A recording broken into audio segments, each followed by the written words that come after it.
I'd like to welcome y'all to Secrets from the South. I'm your friend Scotty Ray, along with my co-host Terry. Now, you'll quickly catch on that we don't sound like the man on the 6 o'clock news. We talk a little slower, and we've got a southern drawl. But nonetheless, we've got a great podcast lined up just for you. We'll bring you some interesting stories. They're sometimes crazy and a little unbelievable, but it would be just plain impolite not to share them. So get yourself comfortable. Find some southern charm in a glass of iced tea and enjoy. Like it or not, we've reached summertime weather, and that means emotions are high and tempers flare. And no matter who you are, you've been at a Little League game and seen parents lose it. So sit back, we're going to talk about that person that's sat in front of you. This week's episode is titled Out of Bounds, When Parents Behave Badly.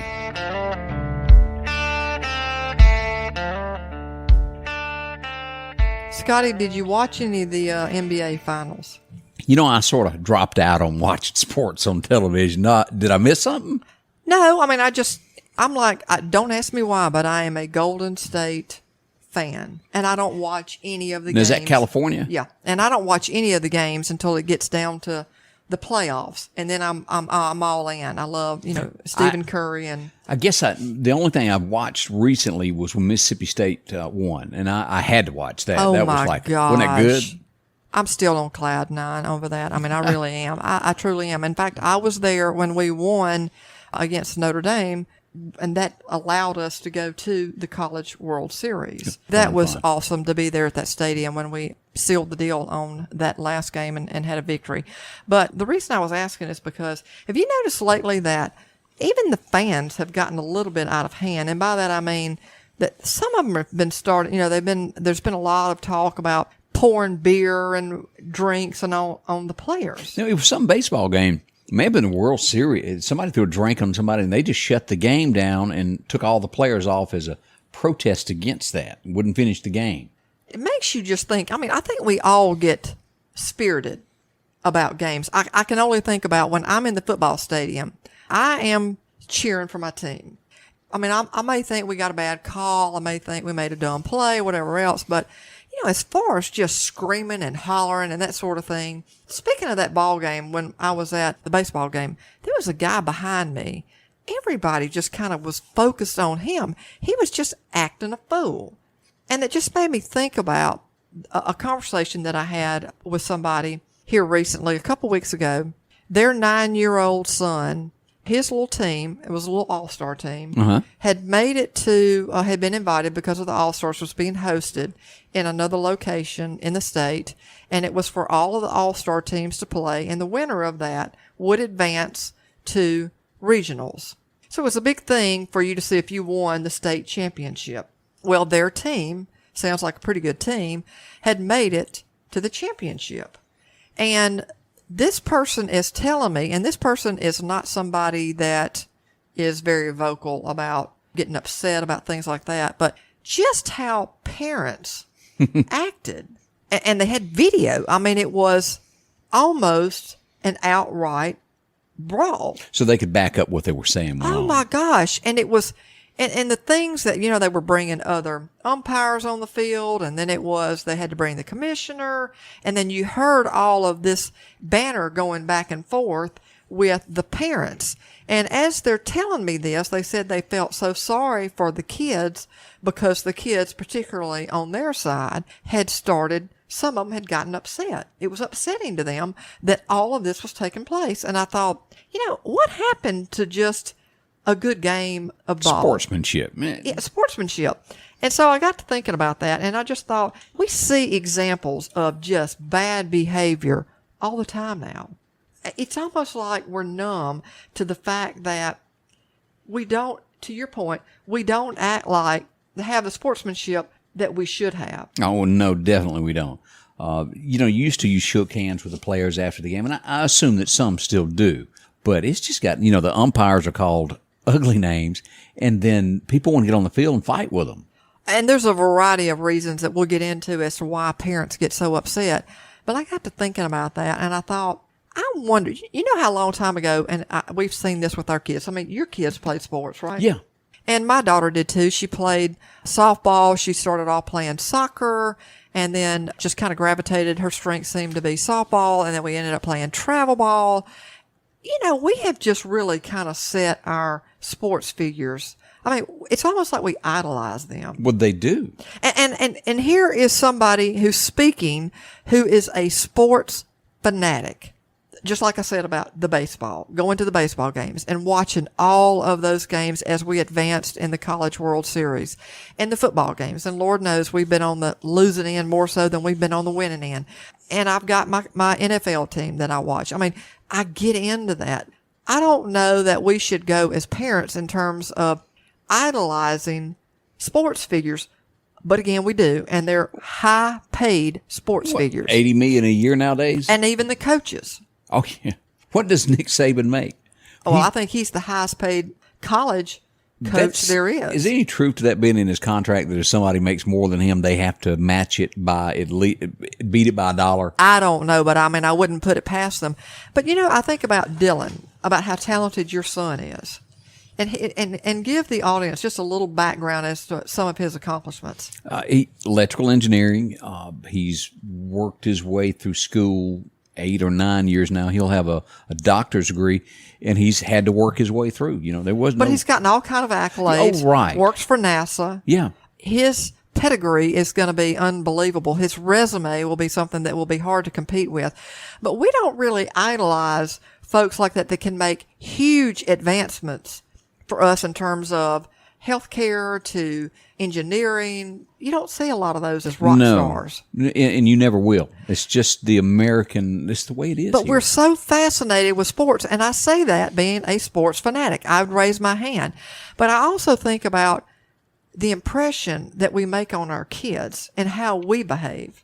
I have been at some of those fields where when we were playing high school ball, and don't get me wrong, I have been the parent.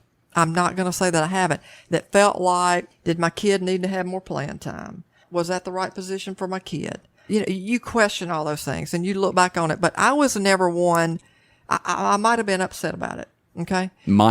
There was one particular year that was kind of a questionable year for me for a lot of reasons. We had different coaching. We had different philosophy on where those kids needed to be and whether that played into their strengths or not. As a parent, you question them. But at the end of the day, I say this, at the end of the day, it's just a game. And unless your kid is going to go on and play collegiate ball, it's just a game. Yeah, and you look back on those things and you reflect back on that. But as far as, was I somebody that was screaming at a coach? Was I screaming at an umpire? That's just not my style. But you do see parents that go ballistic. They do. When they are at a game. And this is not even a game that some of them are just, there may be district games, there may be playoff games, but that's just their nature. But these are talking about the story that I talked about where the kids were playing the baseball game. This is 9-year-olds. And it made me wonder when my daughter started playing, and I know you can think about when Madison and Dylan were playing sports, it changed to where when they first got introduced into sports, whether it be soccer or baseball or something else, did you notice that the shift changed where everybody wins? And there's been all of this controversy over if that's good for kids. I don't believe in every kid should get a trophy. I do not.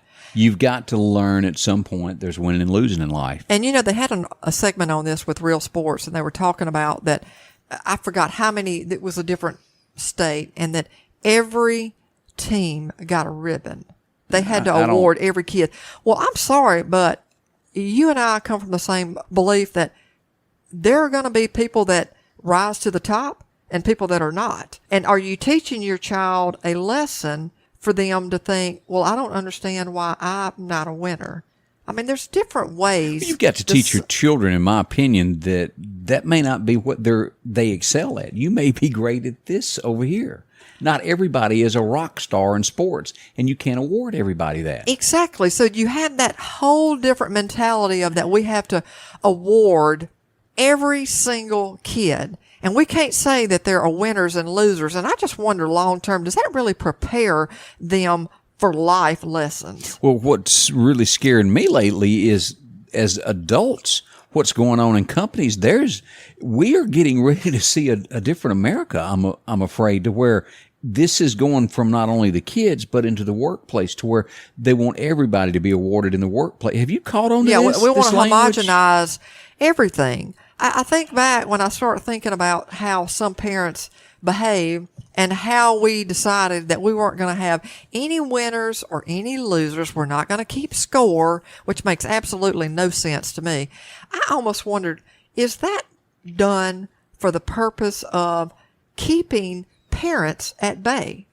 They're out of hand. You can't go on the internet. You can't watch TV where there hasn't been some brawl where parents are fighting each other. And I wonder if somebody came up with this genius idea and said, you know what, we'll kill two birds with one stone. We'll have all the kids think of themselves as winners because we don't want to hurt any kid's feelings. And the side benefit to this will be is all the parents will be able to behave, because at the end of the day, Junior and Sally and Frank and Jane are all winners. I want to say, Terry, I carried a story a month and a half, maybe 2 months ago, on my morning show that was in Oklahoma, to where the parents were on the field fist fighting one another. Oh, yeah. I mean, it was like 10 or 12 of them. They came to blows. And you know what their result of that was? What? And this is where I've heard that we're implementing this not only in Oklahoma, but we're doing this in other states too. And I'm thinking, are we really that bad? And the answer is, unfortunately, yes. They're making parents sign a code of conduct form before their kid can play. No, I did not know that. I mean, that is pitiful that we have gotten to a point where we can't control our emotions. We can't set the example for our kids, that we have to sign a form that says, I will try to be on my best behavior. And how many of those parents do you think actually live up to that code of conduct? No, I don't think it happens. And it also goes back to, when your kid is wrong, they're wrong. Don't take up for them when they're wrong. If they make a bad call out there, they made a bad call. They done something wrong. Don't go, you're wrong and the coach is wrong. It's their fault. Exactly. I just think that we have put so much emphasis on kids excelling at sports, and I don't know when this actually started, but it seems to be escalating. And you know, the likelihood of those kids advancing to the next level. I mean, think about it. It used to be in the day, and you think about it, in our day, we played sports, okay? You played sports in your little community, and maybe you traveled to another community and you played the championship game. That's the one I talked about with the 9-year-old. You didn't have all of these travel ball teams. And now there's travel teams in every sport. It can be in volleyball, baseball, softball. It can be in soccer. And parents are putting so much emphasis on their kids excelling at sports. It's almost like, what would happen if we redirected some of that energy and said, we want you to put that on academics? Don't that travel ball last all summer? Isn't that like it does almost 2 or 3 times a week? It does. And let me tell you, when I told you that my daughter played sports, well, she played on this travel ball team. And I remember that she excelled very well when she was at, I want to say maybe 14 and younger. And she tried out for a 16 and younger team, made the team. It was apparent that we're probably not going to be the shining star. And that's fine and all. But I just remember, this is when I really knew this is a whole different level. We were going about 2 hours every Sunday for practice because the team that we played on was in this other bigger city. Right. These tournaments were maybe 3 or 4 tournaments a year. That was manageable. But every Sunday now, that kid had to make that commitment to go to practice in this other city. Then we get on the 16 and under team, and it was a whole different ball game. We're going to different states. And I never will forget, we were coming home one day, and our daughter said, I do not want to play college ball. And we rode on about a couple more miles, and my husband looked at me and he said, why are we killing ourselves? And we quit the next week. I say all that to say, are we as parents partly to blame for the pressures that we put on our kids and how we demonstrate and conduct ourselves when they're playing ball? They can't even enjoy themselves at 6, 7, 8, 9 years old. I don't know how we have shifted so much into sports, and I guess it's because every channel is going to cover some sporting event. Like I said, I'm guilty. I love sports. How you behave at the field in the stadium is a different thing. Oh, you're absolutely right. I mean, and to the point that the kids are crying, and then we wonder how those kids end up being unruly kids. Well, who have they looked at as role models? We got it from the parents. The parents that are actually coming to blows. This just kind of puts this into perspective. Now, we could have picked baseball. We could have picked any sport. Mm-hmm. This is how out of hand this has gotten. It says, according to the referee who chose not to release his face or name, it all started in the third quarter of a regular Saturday game. He was going over a call with the head coaches. Then the parents surrounded him on the field. Mind you, this was a middle school football game. This should have been a game celebrating touchdowns and giving high fives to the football players. Instead, it turned into absolute chaos. The Junior Football League released a long statement on the issue, including announcing the suspension of the program. So this whole thing, these kids are supposed to be enjoying themselves. Parents get out of hand. They want to take it out on the referee. The referee is lucky enough to escape with his life, and that happens in a lot of cases. And the parents decide, well, we'll just get an all-right brawl with one another. Let's just get up. Let's just take out some pent-up frustration. And as a result, the kids, who this whole program was for, it's been suspended. That's ridiculous. I don't. What did they gain out of doing that? And they do it again and again and again. The next Saturday. I mean, when does it end? Right. So I was thinking, Scotty, was like, okay, what are some of the triggers that sparks argument, a fight? The arguments in sporting games. And here's something that was an article that was written, and it says, parents got angry when, and it's a couple of things. Refs were wrong in their calls.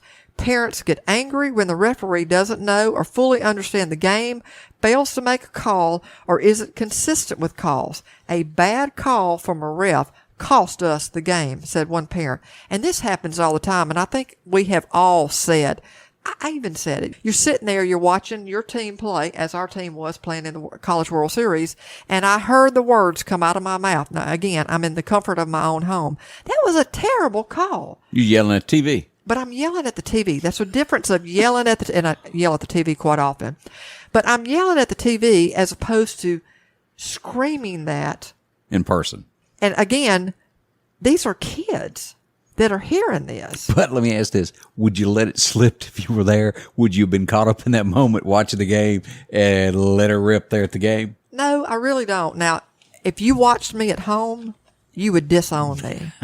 I am a totally different person, and I think my family would attest to that I scream and yell at the TV. But when I'm out in public, You hold it together? Well, I mean, I don't know. For some reason, it's just easier for me. And I think it's just the environment that I'm in. I'm in the comfort of my own home.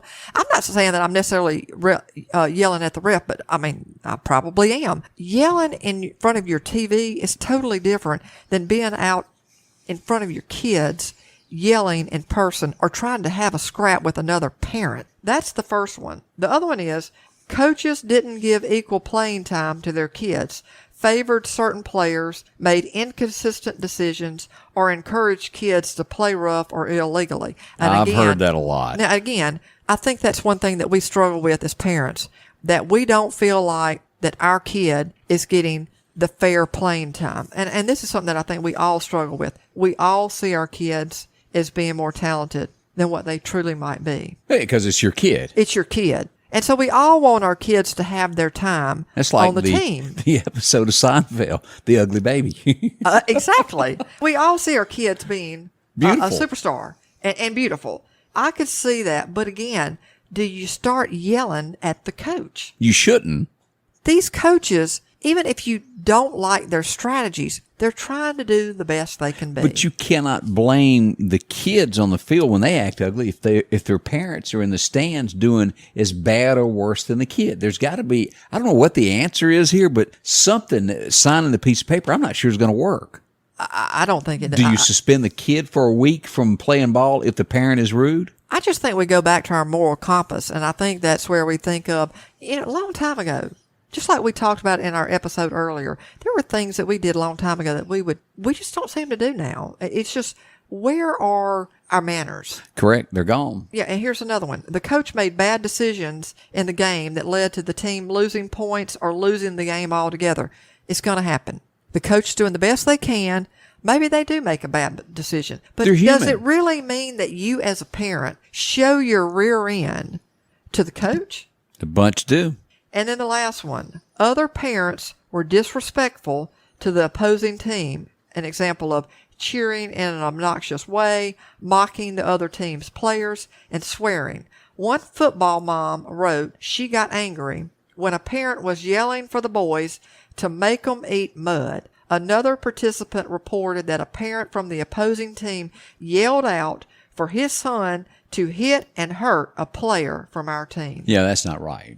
Those are the examples that we are setting for our kids. And I remember, back to the story where the person told me about their child making it to the finals, or making it to the championship game. These were 9 and 8 and 10 I think 10 if their birthday passed a certain time. But here again, they said that one of the parents made a comment after the ball game. Y'all just got whipped by some 8-year-olds. How childish can you act? But those are harsh words. But parents are actually coming to blows and throwing fists. Yeah, that Oklahoma. Exactly. But Oklahoma isn't the only example. Oh, no. They exist in every state. That's what I was going to say. Bad behavior. Shame. I read up on this list. You probably will agree upon this. And what are the sports that parents are most aggressive in? Oh, I'd love to know this. Right, we started at the bottom of the list and we'll go up. Okay. I don't get this one. I don't play the game. I don't understand it. And the best time I've ever been around this was when I watched Happy Gilmore. But golf. How do people get mad over golf? This is number 8 in this. Well, for most of the time, it's an individual sport. So how do you blame somebody else? Yeah, they say. And I play golf, so I don't know. I don't know much about it. Football, I get. Yeah. I do get that one. And so that's the next one? Yeah, that's number 7 on the list. As you go up, figure skating. How can parents? That's again a one-on-one sport. I guess they blame the coach for not doing something right. I don't know. I don't get that either. Tanya Harding. That's all I'm saying. Hockey. Yeah. There's a lot of physical. Yeah, because that's a physical sport. Yeah. As you go on up, gymnastics, that's another one that makes me scratch my head and go, yeah. I guess that's where you think that your kid probably has more talent than the next kid, and you don't understand why that kid doesn't have a spot. I don't know. And then the next, number 3, comes in with your favorite sport in the whole wide world, tennis. Oh, I've seen it, Scotty. Love. You know, that's funny that you mentioned that. I love my tennis buddies, but it never fails that we play league tennis, and at some point during the course of that whole league, somebody's going to question something, a call, something like that. And sometimes it can escalate. But, those things typically can be civil, but there's always those parents that probably play tennis that are probably yelling at Junior's ball game that will question a call, and if they don't get the answer they want, it just kind of escalates from there. Again, I don't know much about tennis. I know you play. Do people ever chunk their rackets? They get so mad. No, I've not seen that. I've just seen them get, just real defensive over. Again, it usually is a call that the opposing team makes, or that they think the score is different than somebody called it out. And, one team thinks the score is one thing, the other opposing team thinks it's something else. And a lot of times those can be handled very gracefully and they move forward. And other times it gets ugly. Number 2 on the list, cheerleading. Do you remember the movie where the mom went to all extremes and tried to actually hurt the kid, right? Yeah, sure did. So that's where I'm saying is like, what has changed in us, and have we always been that wicked? And it just not come to light. Exactly. Maybe social media has a little bit more of sharing this. Because now, think about it. I told you that, there's an opportunity in everybody's hand to capture people acting badly. Yeah. It ain't like the old days where you toted that 80-pound camcorder around on your shoulder. Yeah, and really it was word of mouth. Man, Scotty, you wouldn't believe how this parent acted out. Well, now it's on.